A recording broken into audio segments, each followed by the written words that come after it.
Hi everyone, how are you? Here is our chapter number 10 of our geography section. Okay.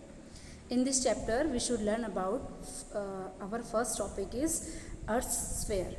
There are different type of sphere on our Earth, and we are discuss about them. Everything is Earth system can be placed into one or four major subsystems: land, water, living things or air. These four subsystems are called spheres. Okay.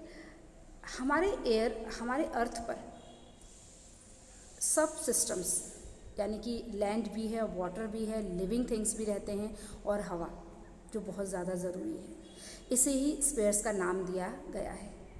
Specially they are the lithosphere.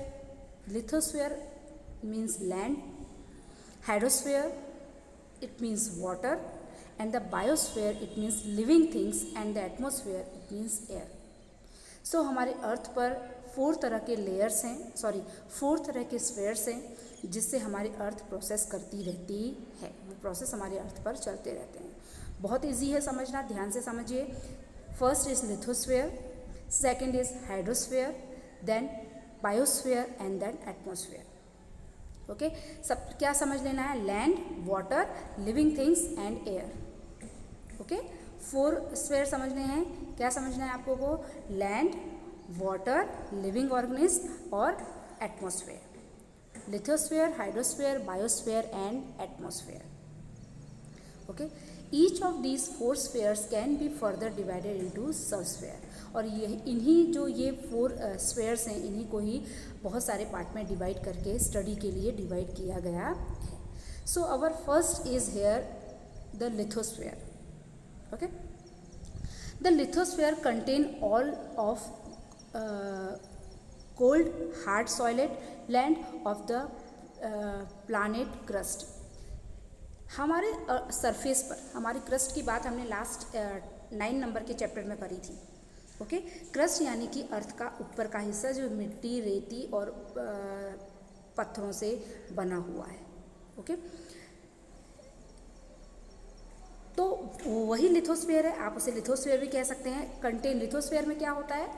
ठंडा hard solid substance है, गर्म नहीं है substance है. Okay then the semi solid land underneath the crust and the liquid land near the center of the planet. The surface of the lithosphere is very uneven. lithosphere का जो surface है बेटा uneven है. आप सभी को पता है लैंड सभी जगह पर बराबर नहीं है. कहीं पर बहुत बड़े बड़े पहाड़ हैं, कभी कहीं पर छोटे छोटे पहाड़ हैं, कहीं पर लैंड एकदम फ्लैट है, और कहीं पर पानी आ गया है यानी कि सीज आ गए हैं, रिवर आ गई, समुद्र आ गए. तो सभी जगह पर एक जैसे तो है नहीं लैंड. ओके अनइवन है. There are high mountain ranges like the Rockies and the Andes. Huge plains और flat areas. मैंने अभी आपको बताया हमारी अर्थ सभी जगह पर एक जैसी नहीं है, अलग अलग है ना. Okay the solid and liquid of the lithosphere form layer that are physically and chemically different. If someone were to cut through earth to its centre, अगर अर्थ को देखिए, ये पिक्चर पे आप देख रहे हैं, अगर अर्थ को उसकी सेंटर से कट किया जाता है, ठीक है, these layers would be revealed like the layer of an onion. वो ओनियन जैसे हम ओनियन कट करते हैं या हम कैबेज का कट करते हैं, तो कैसे वो जब हम कट करते हैं तो उसकी लेयर्स निकलती है ना अलग अलग, है ना. एक लेयर हम ऐसे ही ओनियन को कट कर सकते हैं, वो कैबेज को भी कट कर सकते हैं, उसकी लेयर्स निकलती हैं. अब तो ये कहना चाह रहे हैं कि अगर हम अर्थ इतनी सारी लेयर से बनी हुई है कि जब हम अर्थ को अगर उसके बीच पार्ट से, इसके सेंटर से कट कर दें तो मे भी अर्थ की भी ऐसी ही अलग अलग लेयर्स निकलेंगी. ओके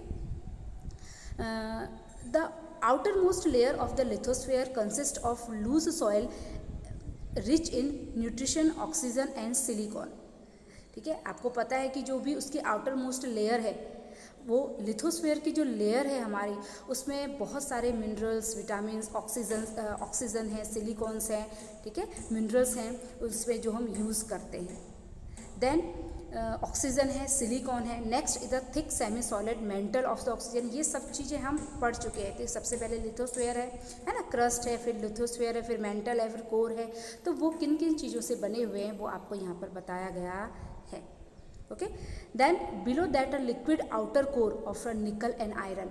निकल और आयरन का जो मिनरल्स है, निकल और आयरन, उनका एक कोर है लास्ट में।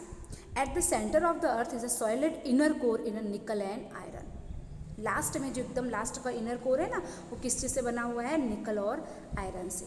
तो ये था हमारा लिथोस्फीयर। लिथोस्फीयर का अर्थ है land. Okay, now our next topic is hydrosphere.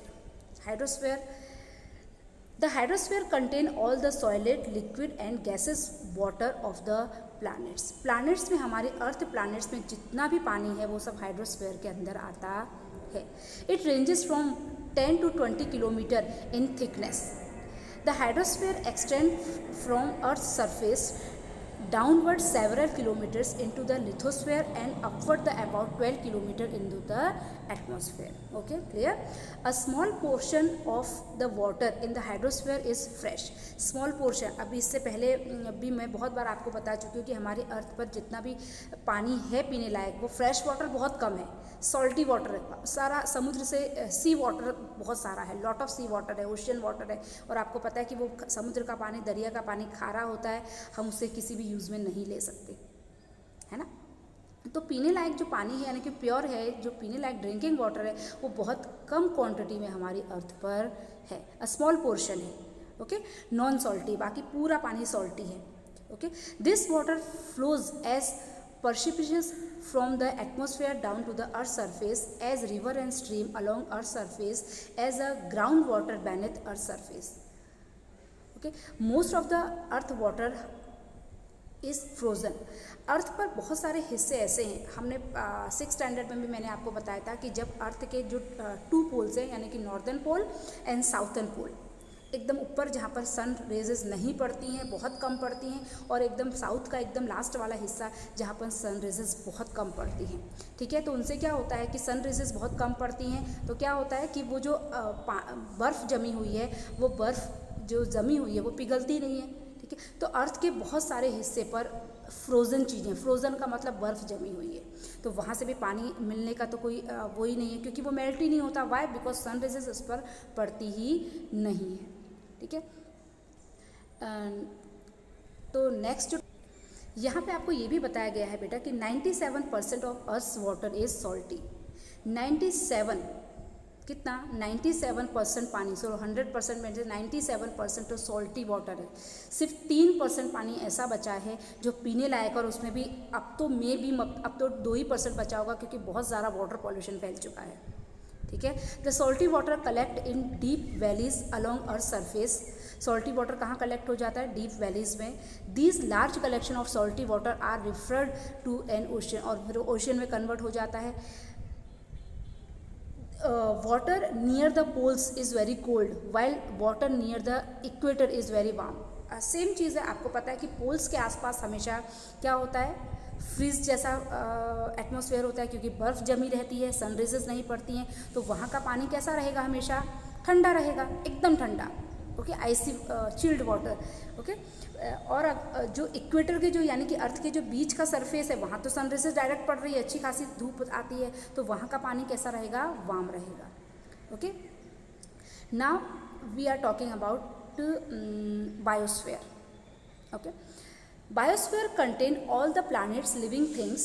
These spheres included all the microorganisms, plants and animals of the earth. हमारे अर्थ पर जितने भी लिविंग थिंग्स हैं, जितने भी प्लांट्स हैं, जितने भी क्रिएचर्स हैं, जितने भी ऑर्गेनिज्म हैं, वो सब बायोस्फीयर के अंदर आते हैं।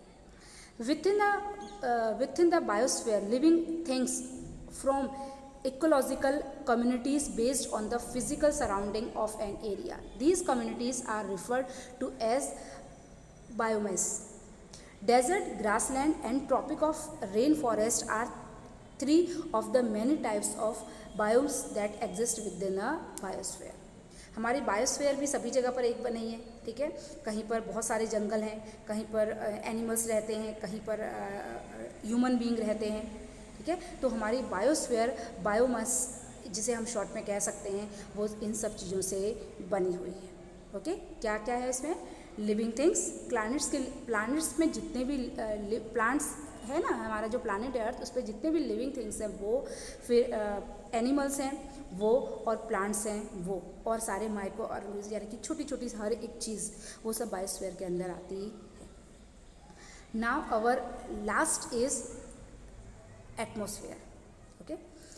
The atmosphere contain all the air of the earth system. Atmosphere का अर्थ मतलब है कि हमारी अर्थ पर जितना भी एयर है, एयर की जितनी भी लेयर है, वो सब एटमॉस्फेयर के अंदर आती है। It extend from the less than 1 metre below the planet surface to more than 10,000 kilometre above the planet surface. यानी कि सरफेस के अंदर, यानी कि हमारी ज़मीन के अंदर 1 मीटर से लेकर ज़मीन के बाहर, यानी कि प्लैनेट के बाहर 10,000 किलोमीटर अबव तक ये एटमॉस्फेयर की लेयर्स फैली हुई होती हैं। The upper portion of the atmosphere protect the organism of the biosphere from the sun's ultraviolet radiation. Ultraviolet radiation क्या है? सन, आपको पता है कि सन एक आग का गोला है, बॉल ऑफ फायर जिसे हम बोलते हैं, ठीक है। ऐसा क्यों है? क्योंकि वो उसमें वो हमको हीट देता है, लाइट देता है, उसमें लॉट ऑफ चीज़ें, और अर्थ है ना उसके एकदम मतलब 3rd नंबर का ही प्लानट है, ठीक है।